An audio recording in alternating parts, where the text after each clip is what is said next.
Can you introduce yourself? I'm Ryan Kraft. I am 36. I work as a sign language interpreter in Toronto, the Greater Toronto Area, sometimes elsewhere in the country, sometimes in the States. I guess I would say I'm a theatre fanatic, and Kevin Turf dubbed me as a Come From Away superfan, so I wear that title proudly. I've seen the show 23 times. After I had seen the show twice, I went to visit Newfoundland and visited Gander and all the places that inspired that story and met the real people who inspired the story. And it's been an unexpectedly positive force in my life. Not that you sort of go to see Come From Away and assume it's going to be a negative force, but more along the lines of I never expected that going to see a theatrical production would change and influence my life and the way that I relate to people so much, and that it would have this profound effect of using social media to actually create a community that exists around the world of people who I've gotten connected with and remain connected with in a way that other social media platforms just haven't been able to do. And as a former as someone who majored in communication in university and studied social media, it's been really interesting seeing how the community has evolved and blossomed and sprung up and really thrived around this show. When did you first hear about it? I saw posters on the subway for it. I knew nothing about the show other than it had this gorgeous blue in the poster, which is the color my hair used to be. And I was like, wow, that color blue is really nice. And the yellow is really nice. It's a nice contrast. It's really bright. And it's about Newfoundland. And Newfoundland is pretty much the coolest place in Canada, so why would I not go to see the show? And I knew nothing else about it at all. Knew nothing about it, had no idea about it, wasn't really sure about what it was or really anything.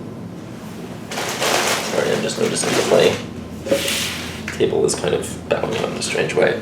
I knew nothing about the show. I have a friend named Renee Strasveld, and she had gone to see the show. I knew that it was coming to Toronto, and I thought, I'd like to go see it, but I never. Michael's assistant? Well, now she's Michael's assistant. But I met her through a musical theater open mic night that I go to, and I've gone there for about 7 years. And it's called Singular Sensation Open Mic Night, and I had met her through that. And then her longtime boyfriend, I found out recently, is one of my cousins, who, I didn't know that at all. And so, there's lots of connections to Renee, but she posted on Facebook that she had seen Come From Away, and she said, it's gonna sell out, go buy your tickets. So I called up my sister and one of my friends, and I said, let's buy tickets. And we did, for the penultimate show in Toronto, which was incredible. That night was totally ridiculous and completely in line with what all of my friends have come to expect of what happens when I go to see shows.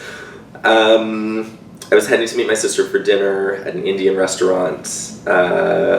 So the theatre in Toronto is on the north side of King Street between Simcoe and John. Simcoe on the east side and John on the west side. And I was walking from Simcoe along King on the opposite side of the street towards John, and where this amazing restaurant is. And as I'm walking, and I'm running late, so I'm walking hurriedly down the street, and I see two people coming towards me, and I looked at them, and I was like, excuse me, are you David and Irene? And they said yes, and I was like, oh my god, I've seen all your interviews, and I've seen your other show, My Mother's Loves Me, Jewish Weekend Wedding, and I've heard all about Come From Away, and I've seen all of the interviews of you online, all of them. And I basically memorized that one that's 10 minutes and 58 seconds because, I was like, I'd become obsessed with the show at that point. And they were really nice. And I said, have you seen the show? And I said, no, but I'm seeing it tonight. And they said, great, find us afterwards and tell us how you like it. So I thought, okay. And my friend Evelyn happened upon us partway through that conversation. And I said, can you take a picture of us? Evelyn, this is David, this is Irene. And then we kept walking. And then Evelyn turned to me and said, so how long have you known them? And I said, I just met them 5 minutes ago. So we had dinner, we went to go see the show. We were sitting in the second or third row in the balcony at the Royal Alex, and I guess I have a tendency to like meet people who are involved in productions when I go places, and like I don't freak out when I meet theater people, but I really value the opportunity to have a conversation with people I'm talking to or people I'm meeting, or like I understand and I get why people are like obsessed with Lady Gaga, and I think she's super cool and she's a great artist, but unless I had the chance to sit down and talk with her, it's like I probably wouldn't line up at a fan zone to meet her. I think it would be different to sit down and talk to her and ask her about life and the universe or whatever. So being able to talk to David and Irene was super cool. So we went to go see the show, and the show started, and I was like, I'm not really feeling about it as much as I think I'm going to feel about it. Like, I didn't really feel anything about it, and going into something, I think, with that much expectation, and knowing the opening number was like, okay, like, the opening number's good. Like, I can clearly identify why this is a good show. Until prayer, and then I was like, waterworks for the rest of the show. Something about hearing Hebrew touches a part of me that lives so deep inside of me that I can't really put words to. I'm Jewish. I grew up in the Jewish community in Toronto. I went to Jewish school for years and years and years and years and years, and spoke Hebrew, maybe not fluently, but certainly very well at one point. And hearing like Hebrew songs about peace in the show, just it's a part of me that I can't really put words to in terms of how much it meant to me to hear that. And that reaction for me has been the exact same reaction every single time of the 23 times that I've seen the show. It never changes ever, which I think sort of for me is certainly one of like the points in the show that means a lot. Anyway, so I was like, waterworks for the rest of the show. As we were leaving, I turned around and I was like, I'm going to see this show again. And I texted a friend of mine on the spot and I said, saw the show come from away, we're going to go see it in New York.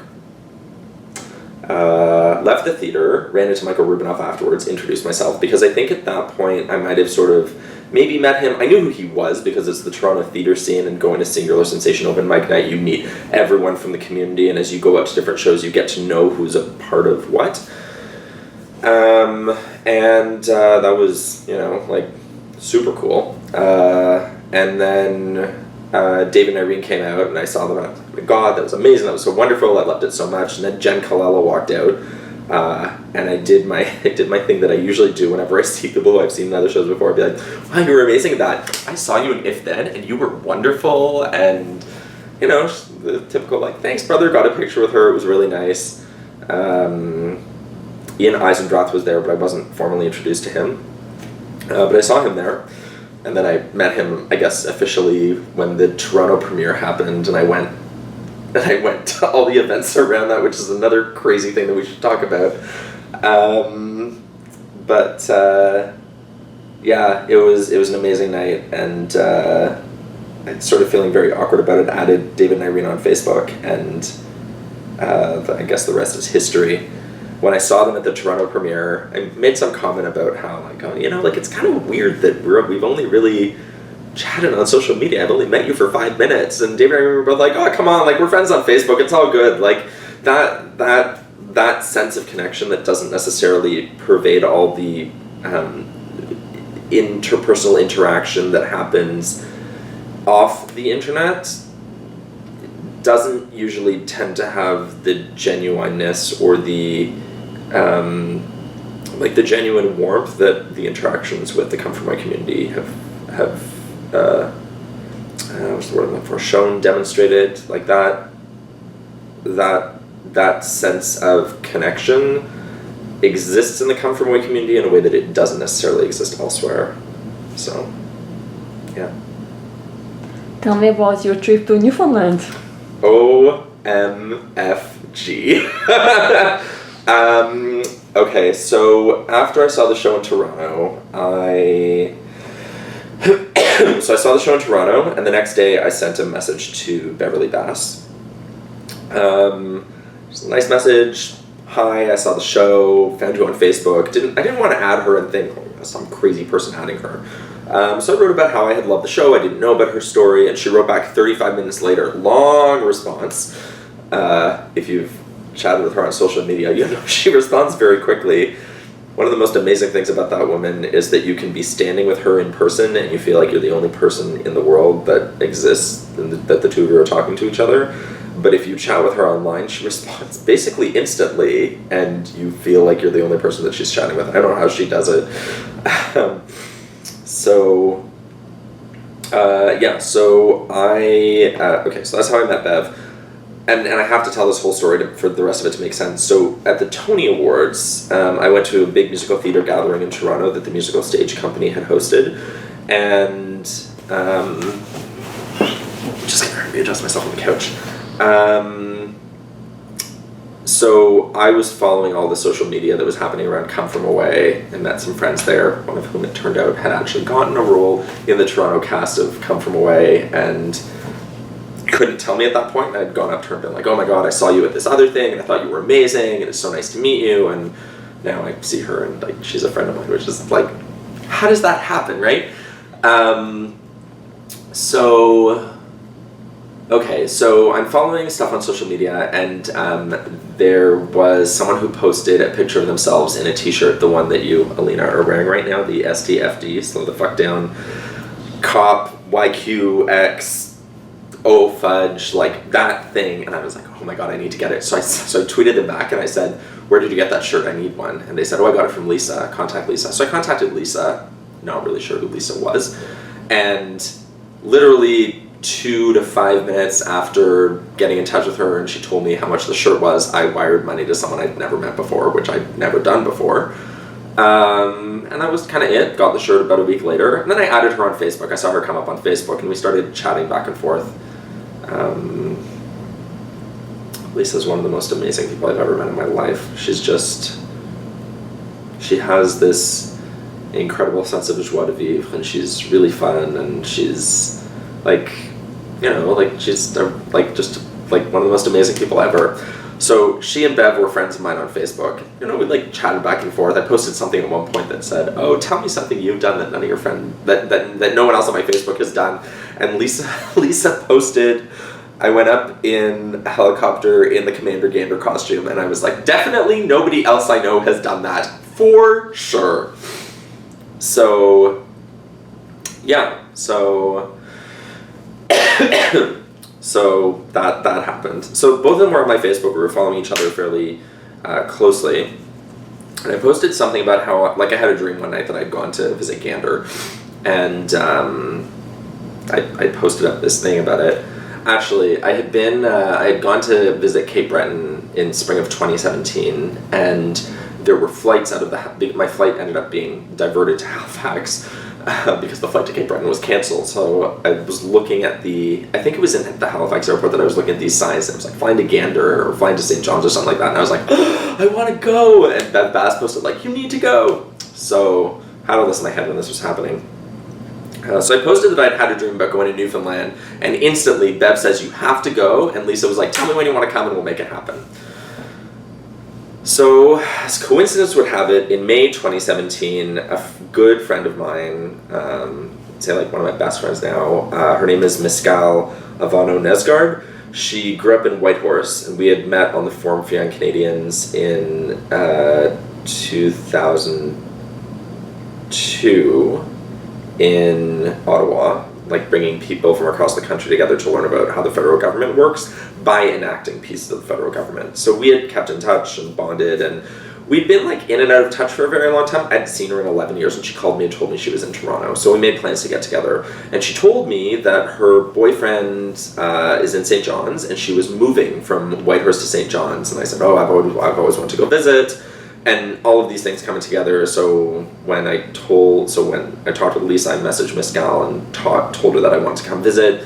And over the course of time, we picked a time for me to go visit and decided I was going to come in October because I was working most of my time at a college here, and that was the college's reading week. So I booked flights to go for, I think, 8 days. And I wasn't sure what that was going to look like. I wasn't sure if I was going to go to Gander alone. I wasn't sure if I was going to go to whether I was going to go to St. John's. Like, I wasn't sure what it was going to look like. And I talked to Miss Gal about why I wanted to go to Gander, and she said she wanted to come with me and thought it would be really fun. And so we worked it out. So she left Whitehorse in September and drove to St. John's, which you know is a very long drive. She packed everything into a U-Haul. That's a great story that you should definitely think about interviewing her for at one point. So I got to St. John's, I'm hanging out with her, and we set out in her 2002 RAV4 with Yukon plates for central Newfoundland. So my first experience in Newfoundland, so I landed, Jillian, my cousin Jillian, who works at Memorial University, knew that I was coming, and Miss Gal knew that I was coming, and I knew that I was staying with her, and we knew that we were going to Gander, and we weren't sure when. So I had also connected with Diane Davis when I saw the show on Broadway, that friend that I had texted and said, we're going to go see the show. Yeah, we ended up meeting up with Diane Davis, and my first impression of her was, come and give me a hug, I know you want one. And then I had asked her for 5 minutes just to meet her, and we sat there talking to her for 2 hours and hearing her story live. So I'd been connected to Diane, Bev, and Lisa. And I had been in touch with Diane, asking her a bunch of places I needed to go, and Lisa about places I needed to go. Lisa told me that I could come to her dad's birthday party, which was earlier in the week, and I said I couldn't because I was going to see Olivia Newton-John perform in Toronto, and blah, blah, blah. So I, shall we say, combed over Beverly Bass's Facebook to see where she had gone when she took her family to Gander, because they'd gone that summer, and talked to Lisa and talked to Diane, and we put together a list of stuff we wanted to go see. And I had read the book The Day the World Came to Town, and there had been a couple of things in the book that I thought would be really interesting, like the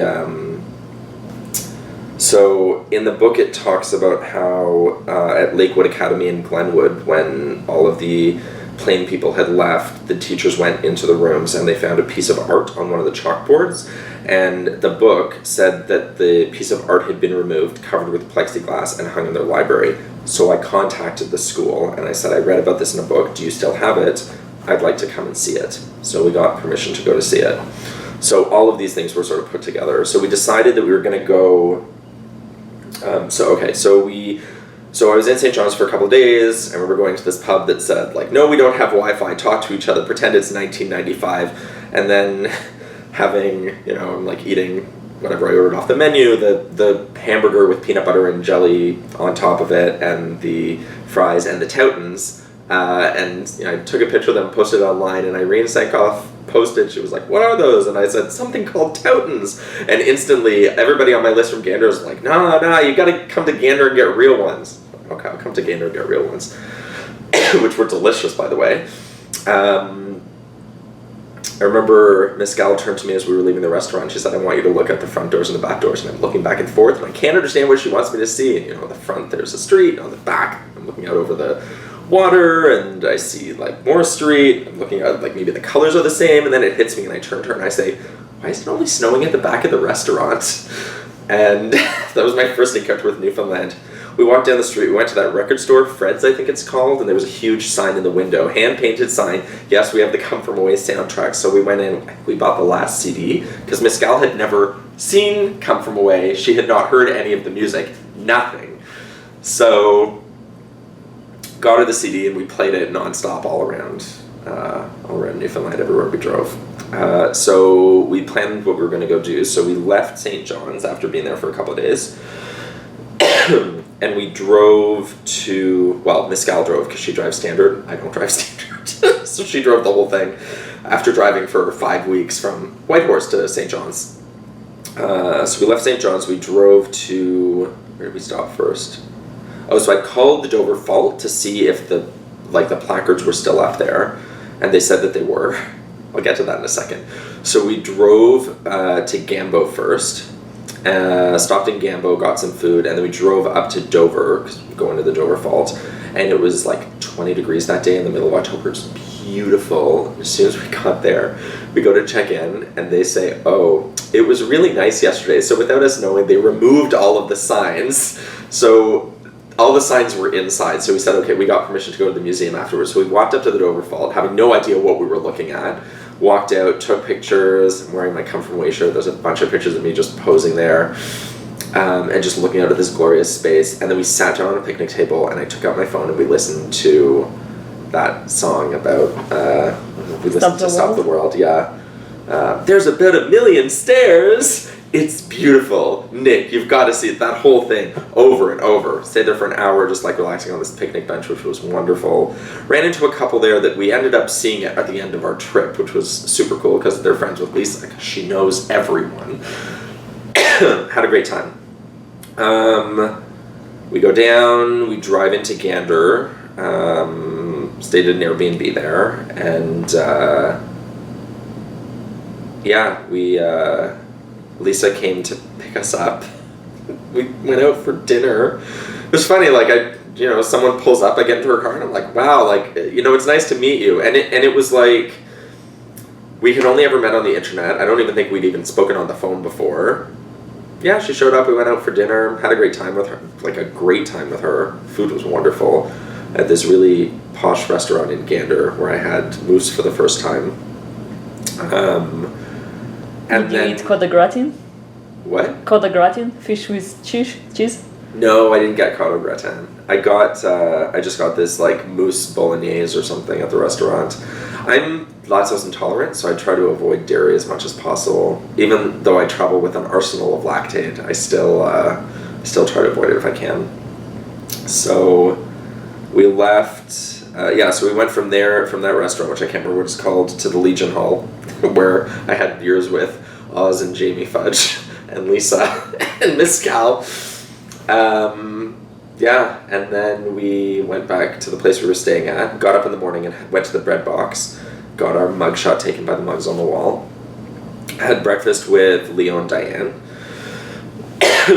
and then Diane and me and Miss Cal set out for Lakewood Academy. Went to Lakewood Academy, saw this art, which is quite impressive. Went downstairs, there's an exhibit there with the map, pins in it from people who were there. And I sort of, stopped and looked around because I couldn't believe that I was in the place because I think that's where the rabbi stayed and where there was a kosher kitchen, and Eddie Brake came to tell his story there, so there's like extra meaning for that school for me. And the secretary was really nice and pulled out a binder of letters that they had gotten to the school, memories, cards, just super cool. Then we went to Durham Peace Park. Diane gave us a tour around there and told us about the ceremonies that had happened there and talked about the piece of steel and wandered around and took pictures. And then we went back to Gander and dropped her off and drove out to Lewisport because I have a family friend who grew up in Lewisport. So we looked to try to see where their family store was. Went to the post office, met someone at the post office who then is also connected somehow. She found me on Facebook, but I can't remember how. But she remembered this store that she saw growing up. So that was really nice. We went to the town hall, and I messaged this friend and I said, hey, we found your father's store. Here's a picture of it from where it used to be. And she said, you're there now? And I said, yeah, I'm there now. And she started texting everyone she knew in Lewisport to tell them, my friend Ryan's at the city hall right now. Town hall, whatever it is. We asked about places of significance there, and the marketing manager for the town came and gave us an hour-and-a-half tour of the city and showed us where people had stayed and, what was going on in different places. It's beautiful. It's a gorgeous tour of the town. And then we left and drove to Twillingate. Got to Twillingate, went to that winery that has all those, I'll find 1 second. Went to this winery, there's a bunch of bottles that I don't know where they are now, so that's a little bit of a problem. Went to this winery, took pictures. We spent the night at a hostel that Diane had recommended. We were the only people at the hostel. No one else was staying there that night.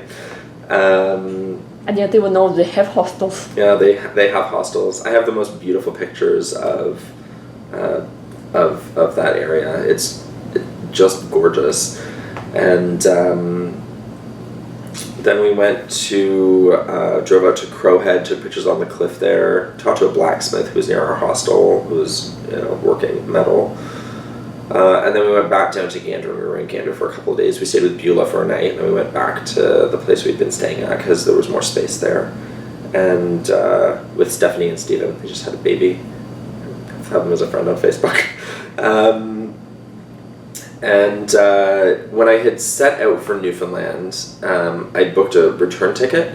I actually booked like 2 one-way tickets, and I called and canceled the way back because we found out that there was going to be a show of Angela, I think her name is, did a CBC documentary about sort of charting the progress of like what happened in Gander 2001, and then the 10-year anniversary, and then the show in Gander, and then Broadway, and it was being screened for people in Gander. So I like to say that I flew to Newfoundland and canceled my ticket home, and then bought another ticket a couple of days later so that we could go to this. So we visited the Aviation Museum, we went to the airport and got a tour of the international terminal with Oz. Oz took us to one of the military cemeteries and the site of the big plane crash that had happened there. We had dinner one night with Brian Mosier and Bonnie Harris and Jamie and Lisa, and Beulah was there, Oz was there, me and Miss Gal. Great time there. And we went to this like screening of this thing and this CBC documentary, which was amazing to be there for that. And then the next morning, Kelly Seeger came and took us to the town hall for Gander. We looked at the piece of steel that was there and looked at all the binders, the 3 massive D-ring binders of letters that exist there. And then we got in our car and drove home. We stopped at the there's one kosher winery in Newfoundland, so we stopped at the winery and bought wine, which I then stuffed into my bag. I don't know how I stuffed it into my bag because it was already overfull from everything I bought. And then I flew home and thought that was amazing, and all I want to do is go back there. It was one of the most incredible trips I've ever been on in my life. You know, I have my like wonderful coasters that I bought there that I love, and pictures from my trip. You know, everybody changes their phone screen every once in a while. My phone screen has been the same since October 2017 because the pictures that I took from that trip are on my Facebook backgrounds, not my Facebook, my phone backgrounds, and I haven't changed them since then. I can't bring myself to. There was something magical about that trip, and I just keep like talking about it all the time. Like, all I can think about is going back there. That line in the show of somewhere in the middle of nowhere you found your heart but left a part of you behind. It's like totally describes the feeling of visiting Newfoundland. What was it like to see the show again after the visit to Newfoundland? Was it different? So it was incredible. So I saw the show. Okay, so after I went to Newfoundland, which was October 2017, no, October 2018, was it? No, October 2017. So the show was here in 2016. I saw it on Broadway in 2017. Then I went to Newfoundland, and then I knew that it was opening. I bought a ticket for the night that performances started, the first night of previews, and I went with. I bought tickets for myself and a friend. Another friend bought a ticket off of one of Bev's friends. So 3 of us were going, and then about, I don't know, it's like an hour before the performance, I'm out for dinner with the girl that I'm going with and my friend Holly, who was kind of bummed that she wasn't going to see it. So I went online and found a ticket, and I turned to her and I said, "How are you with Heights?" And she said, "Fine with Heights. Why?" And I said, "Great, because you're sitting front row center balcony and you're coming with us tonight." Bought her a ticket to go. Yeah, so that was great. So we saw the show. It was wonderful and magical and amazing and really cool. And then a couple weeks before that, I'd gotten a call from Lisa, and she said, "What are you doing on February 18th? And I was like, "Nothing." And she said, "Well, we have an extra ticket to the opening in Toronto. Do you know anyone who wants to go?" And I started losing my mind and screaming. And I told her I was screaming in the car, and people were looking at me. And she said, "Yeah, Dad told me not to call you because he thought I'd go deaf." So, yeah, so I knew. So I was there. I was like Oz and Lisa's +1 to go see the show. And I hung out with them while they were in Toronto, and they got free tickets to see it, so I went to see it with Oz 2 or 3 times before that, which to me was sort of the turning point in not changing how I felt about the show. I knew that I loved the show before that, but seeing it the 3rd, 4th, 5th, 6th, 7th times that week. And having Oz on one, I mean, there was one performance where Oz was on one side of me and Claude was on the other side of me, and they were leaning over and telling me, you know, that happened. I was there for that. So 15 minutes into the show, one of the characters says, "How come they're sending all the planes here?" And the mayor says, "Because if anything goes wrong, we have a lot less people to lose." And Oz leans over and says, "That's what they told us. We asked them why the planes were being sent here, and that's what they told us."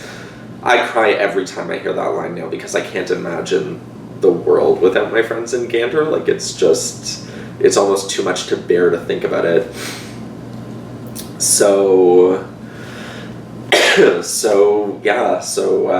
it was amazing. Claude telling me, "Oh yeah, like I met this guy, and that guy lives in Hawaii now, and I went to dinner with this guy," and Oz saying, "I was there in that gas station where everybody stopped," and it's I think, you know, when you fall in love with another musical like Wicked or Avenue Q or Ragtime or whatever it is, you can't necessarily reach out and touch the characters and give them hugs. Like, I love Elphaba, but the Wicked Witch of the West, living, she does not. Like, I can't just go somewhere and magically meet her.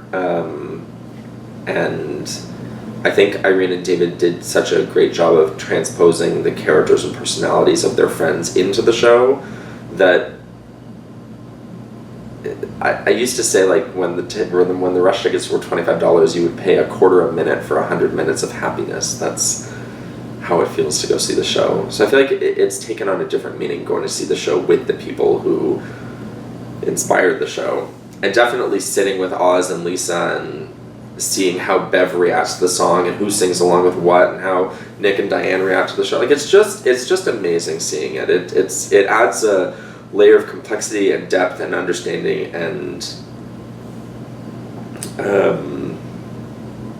it's a different experience seeing the show with them than it is seeing the show with other people. And when I go to the show, as many times as I've been, I always try to go with someone new who hasn't seen it before.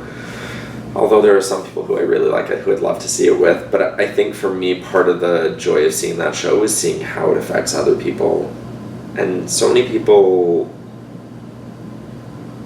react to the show in such positive, amazing, incredible ways that it's just, you know, amazing. I was chatting with a friend today who saw the show in Chicago last night, because all of my friends know whenever they go to see the show, they text me, "I'm here, I'm going to see it, this is going to be amazing." So I have 2 pictures that I usually send people. So after someone sees the show, I'll usually pull out my phone and say, "Okay, so you remember in the song, Me in the Sky, it says, 'And I got my first job flying for a mortician in a tiny bonanza, just a corpse and me, $5 an hour for flying dead bodies. I had to climb over my face just to get to my seat.'" So Bev's former roommate unearthed an advertisement for that I have a copy of on my phone under favorites, and so show it to people and they're like, "Oh my god, it's real!" And I have the picture that Nick took of Diane at the Dover Fault. There's actually an exhibit at the Dover Fault that I saw when I was there about, like, how a town in Newfoundland ended up in a Broadway musical, and it's got pictures of the original photo and Nick and Diane there years later, and them there with the Broadway folks that played them in the show, Sharon Wheatley and Lee McDougall at the time. So yeah. So it's different seeing the show after visiting Newfoundland. It's different seeing the show after seeing the show with them. And because of how, like, the rhyme and pace of how it happened, the first show that I saw, the first preview, like, I could picture everything with crystal clarity about being there. But after seeing the show with Oz and Lisa and Bev, all the few times that I've seen it, I think it adds a different layer of complexity, because it can be hard for me sometimes when I'm watching that show to not sort of melt into a place where it's like, that's actually Ozfudge saying those lines, and that's actually Bonnie Harris saying those lines, and that's actually, you know, like, all of those things. So it's been,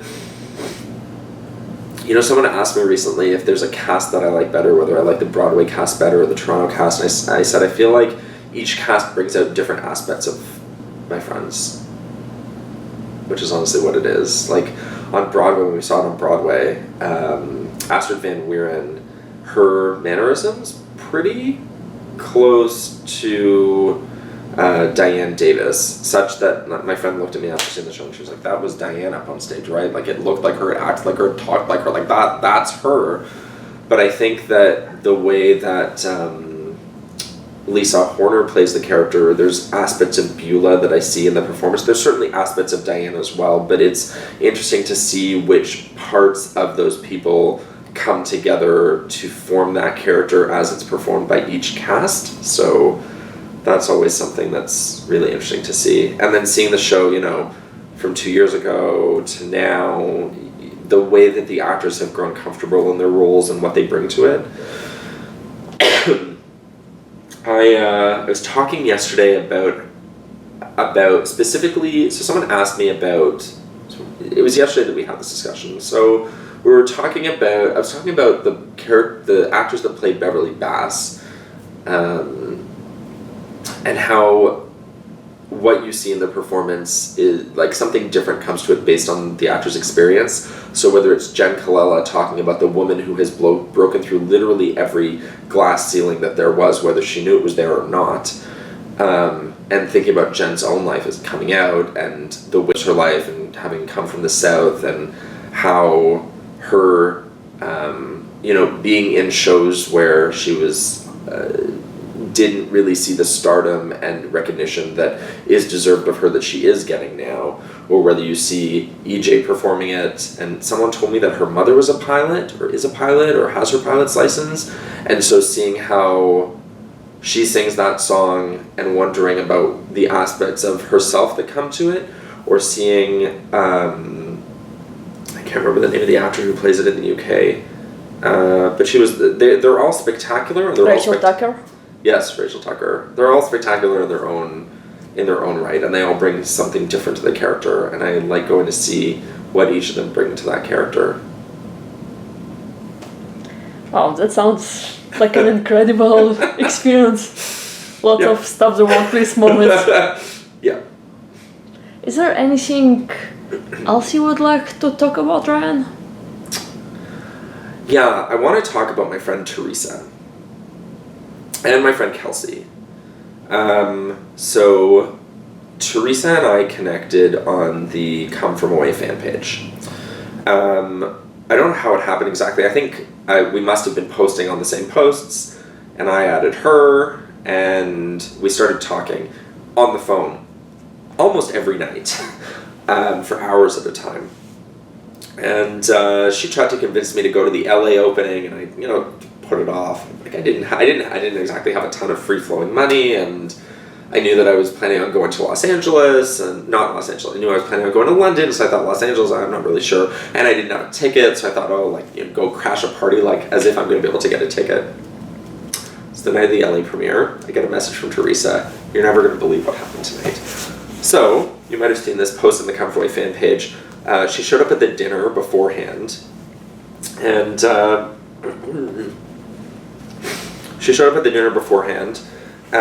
was asked where she was sitting. Said she didn't have a place to sit because she just sort of showed up and crashed the party. And they said, oh, you can't sit with your friends. So she had dinner with George Takei and his husband. And then was given a ticket to the show to sit with the producers. And then was given a ticket to the after party. And there's all these pictures of her with Oz and Brian and members of the cast and George Takei. And it's like, how does this happen?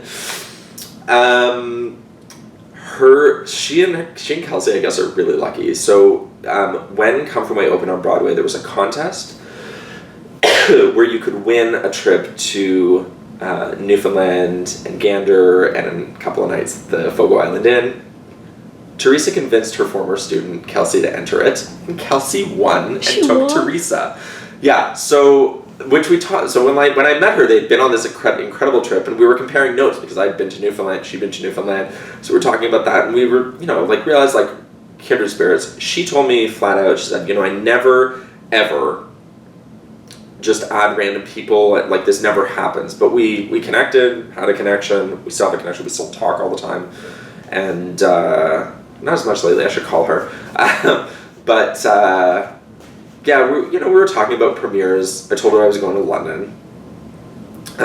She and Kelsey bought tickets to go to London. Did not have tickets to the show, but bought tickets to go to London. Stayed there for a week. She was like, I just got this new job, got vacation, I'm coming to London. So I knew I was going to meet her in London. She had gone to Disneyland. I was like, oh yeah, I used to have a Disney hat that I loved. So she took pictures of all the hats there. I told her which one I liked. She ended up buying it for me and bringing it to London, which was crazy. They're lovably crazy. So we had all met up. I guess I met up with her. I can't remember if we had dinner or eating or... Oh yeah, we went out for dinner. She'd been in touch with Oz. We went to the hotel where everyone was staying at. And so me and my friend Holly, who is the one that I had bought the ticket for in Toronto, and Kelsey and Teresa all went to the hotel and hung out with Oz, and hung out with Kevin, and hung out with... I heard Bev was outside and I ran outside and I was like, Bev! Like, so excited. Yeah, we had a great time. Was it that night? I think it was that night. Was that the first night? We got there Saturday. No, it was the next night. Anyways, I feel like I'm going to get the trip out of order. Before we had flown to London, Teresa and I had been in touch, and I said I was told I have to go see this musical 6. I get a message one day from Teresa. I bought us tickets for 6. And I said, okay, great, tell me where your tickets are and I'll get a ticket for myself. And she says, no. I bought a ticket for you and a ticket for Lisa Fudge. And I said, great, can I pay you back? Nope. I bought the ticket for you. Okay. So I went to go see 6 the musical with her, which was amazing. I couldn't buy a ticket, it was sold out. So, sorry, what did you say? I was trying to get a ticket, but it was sold out every time. 6, yeah. In London. It's going to be opening on Broadway in March. David and Irene wrote that they tried to get tickets for 6 and they couldn't because it was sold out. Yeah, I saw it on Twitter, yeah. So, so we're all out for dinner at some 24-hour place with Oz and Jamie and Lisa, Kelsey and Teresa, my friend Holly, me, and we're looking at videos of like the cast in Toronto from their trip to Newfoundland getting screeched in, and there's some pretty glorious videos of them doing all kinds of stuff to a fish that you normally never see, like just not just kissing the fish, but like it's that cast is their screeching in was real impressive, and so we're sitting down at the table, and in walk a couple of the folks that work for Junkyard Dog Productions, not Sue and Randy, but like the Junkyard pups, like Ben and Natalie, and I think Natalie's now fiance, husband. No, not Natalie. No, not Natalie. It was Lauren. Yeah, I had dinner with her in Toronto at one point during the premiere. I think it was the February premiere in Toronto when the show opened. And anyway, yeah, Lauren and her fiance, and Ben walked in and Teresa started talking to them. The next night's the opening. Teresa and Kelsey are in the audience. They have tickets to the after party. I don't know how she did it. I don't know how it happened. I don't know how she does it, but she's a miracle worker. We all saw the show together. We hung out with Kelsey and Teresa for the rest of the time we were there. We're still talking about getting together and seeing one another. So I'm hoping to go see them this winter. I don't know what else I can say about the show. I mean, I can show you it's my ticket from the gala party in Toronto that Lisa and Oz got for me. I've got, if it's way too hot in the theater, I suppose I could go in and just look at all my tickets to come from away. I wonder where they came from. But I've got this crazy collection of articles and playbills and programs from shows that I've seen, and I'm really, really hoping to go see the show in Rochester in November. I used to live in Rochester, New York, and my friend was texting me and said, the show's coming here. And as a sign language interpreter, I really want the show to be accessible to my friends, and so the fact that there hasn't been an interpreted show here is, I think, pretty tragic. It's still my push to get a sign language interpreted performance here, or I don't know. I think they do it in London. They do it several times, or... Yeah, they've done it in other places. Yeah. Friends of mine saw it in Denver. I know it's been done in Los Angeles, Seattle. But for some reason it doesn't happen here. It's one of the strange things about the theater community here that the shows that are from companies that have literally no budget at all are screaming desperate to try to provide interpreted performances for everything. and Mervish Productions that has come from way here and is probably making millions off of it and can afford to spend $67,000 a week probably renting the Elgin Theatre, and that there were brand new walls built in the Elgin Theatre that cost $1 million and won't provide sign language interpreting services for it. It is the one... I want to use the word blemish or flaw. It's, I think, the saddest thing about it, that a show about generosity is not... They're not willing to be that generous to make the show truly accessible to everyone, and it is contrary to the message that they're sending to everyone else about it, because it's kindness. We want everyone to see the show. It's like, that's great, but you won't make the show accessible to people. So I'm kind of never really sure how to feel about that. I feel sad. I feel sad that the deaf community here has no access to it. But there were interpreted performances in Vancouver. There's going to be one in Ottawa. It's like it's happening elsewhere, but the largest deaf community is here. And I know deaf folks who have seen the show, and they were like, well, we wanted an interpreted performance, but the only thing they provide is open captioning, and open captioning is devoid of any emotion. So if you don't care about the emotion of the song or how people enunciate or how any emotions actually play into that text, which I think you and I know that that show is all about emotions. Yeah, I have mixed feelings about it every time I go to see the show now. I love the show. I love that I can take people to see it, but it's also a privilege to go, knowing that privilege, I'd say in a negative sense, because I know that going there and supporting it still means that I'm supporting a company that denies access to thousands of people here who might have interest in seeing it.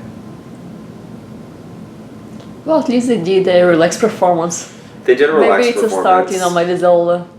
But I think they did a when I read about the relaxed performance, I think that that's something that David and Irene would have pushed for, because they have family who would benefit from that. And I've met members of the Toronto cast who have told me that they would like to see an interpreted performance. And then I was interviewed for that article for Now Magazine, where they were asking about interpreted performances, and I said every single show they used to do, any show that's been here for more than 6 months. And that show's been here for almost 2 years, and it's arguably the most successful show. I don't think that it's so crazy to ask for this. I mean, like, I don't need an elevator, but I still support the fact that, that there's an elevator in the Elgin Theatre, or that it's physically accessible to people. And it's just... When I called Mervish said that it was because people had complained about interpreters, and I was like, I would complain about the cost of the ticket, but that still doesn't mean you're going to lower the price, you're going to change anything. So I just, I can't believe someone complained about it. It's so... It's distracting. It's like, I don't know, like, lights are distracting for some people, but we could watch the musical in the dark. That's totally another possibility, but that's an accommodation for everybody who has sight, right? So... different ways of looking at things. I love Come From Way. I love everything about it. I'm sad that production companies don't see the value in making it accessible to the entire Canadian population. But yeah, I'm still planning on going to see it again. So definitely going to support the tour, because the tour had interpreted performances. So we'll see. Here's to hoping. That being said, I have no desire to interpret it. I think it would irrevocably change my relationship with the show, and I don't want to put myself through that. But yeah, go see Come From Away. It's awesome. Woohoo! Well, thank you very much. You're welcome. Do you have any other questions for me? If you could tell me a bit about the community, online community of Come From Away you mentioned before. Is it like Facebook or website? So in large part, I'd say it's on Facebook. There's a Come From Away fan page. And I've made real, genuine friends from that page. There's about 3,000 members. One of the members has seen the show over 200 times. But I'd say that it's a unique community because it's fans of the show, people who have seen the show multiple times, people who have yet to see the show, Newfoundlanders, the real people who inspired the stories. Some of the actors from a bunch of the productions are members on it. So it's... it's pretty diverse and far wide-reaching. It's there's a lot of people who are on that show, on that page, and then it really is a community. I mean, people will post about seeing it multiple times, about meeting cast members. I posted something to it because I can't remember where I saw it the first time, but like that's generally how we get our news about casting changes or what's happened or come from kindness initiatives or fundraising, or people have posted there saying I'm going to visit Gander, where do I go? And people start chiming about their trips. We talk about how to get rush tickets. There was someone recently who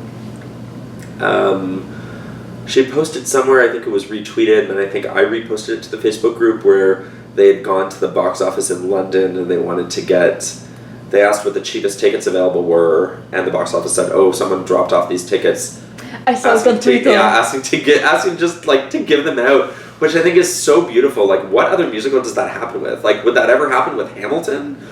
And it cost like £55 each of the tickets. Like so it was like so good seats, not really good seats that were near the front. So yeah, it's really just one of the most amazing communities that I've been a part of, and I've been fortunate to be in a lot of different communities. But at one point, my friend Byron posted about how he wanted to take a tour of the Elgin and Winter Garden theaters before Come From Away set up shop there. It's like we planned it on the webpage and met up and did that. He's so cool.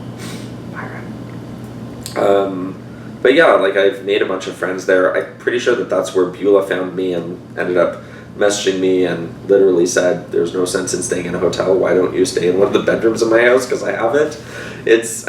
Right? Like I had my own Come From Away experience when I went there. I remember being at a restaurant,